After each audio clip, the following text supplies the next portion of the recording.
Yefim Veshev is used to visitors. He even keeps a guest book. Yefim is one of Baikal's oldest gold-digging veterans. Tourists often come to listen to his stories. At 90, he can no longer see, but he remembers the gold rush of the 1930s well.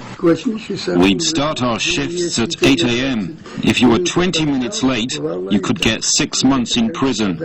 We worked extremely hard. The hunt for Siberian gold started on the shores of Baikal more than a century ago.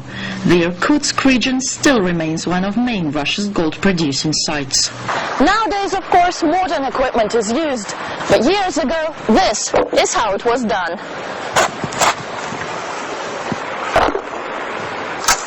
What I'm going to do now is a test.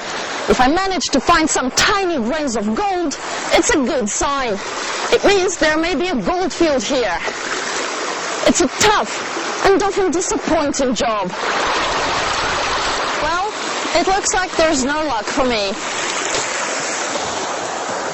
These flooded caves used to be gold mines, built some 100 years ago.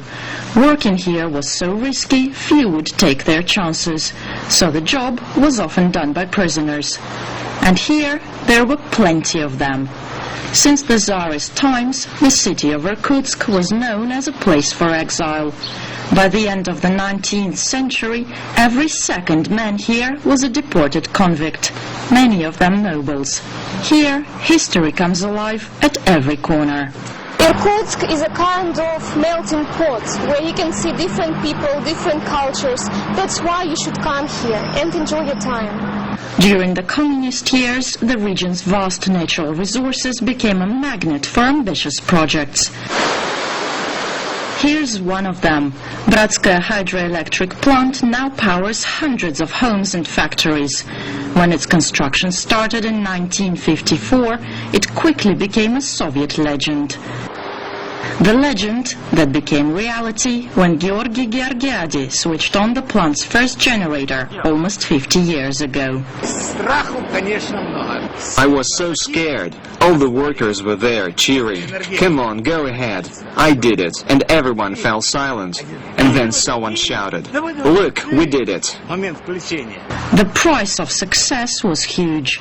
As the plant's giant reservoir filled up, miles of fertile land and hundreds of villages found themselves submerged under the man-made sea. But Georgiadi believes every effort's been worth it, as a far-flung area was transformed into Siberia's powerhouse. And the region is now turning its other natural riches into a lucrative business. This sawmill, about 100 kilometers from Irkutsk, is one of the local success stories. While much of the region's timber industry closed down after the fall of the USSR, this sawmill keeps growing. A joint Russian-Japanese venture, here the logs are shaped, packed and shipped to Japanese house constructors. We use unique high-tech equipment, so our lumber is ready to use. Most other local sawmills can't do that. They can't compete with us. The Irkutsk region has known great dramas and great glory. Remembering its Tsarist past and still living off its Soviet legacy, it's now carving itself a place in the post-Soviet world. Svetlana Kurakina, RT.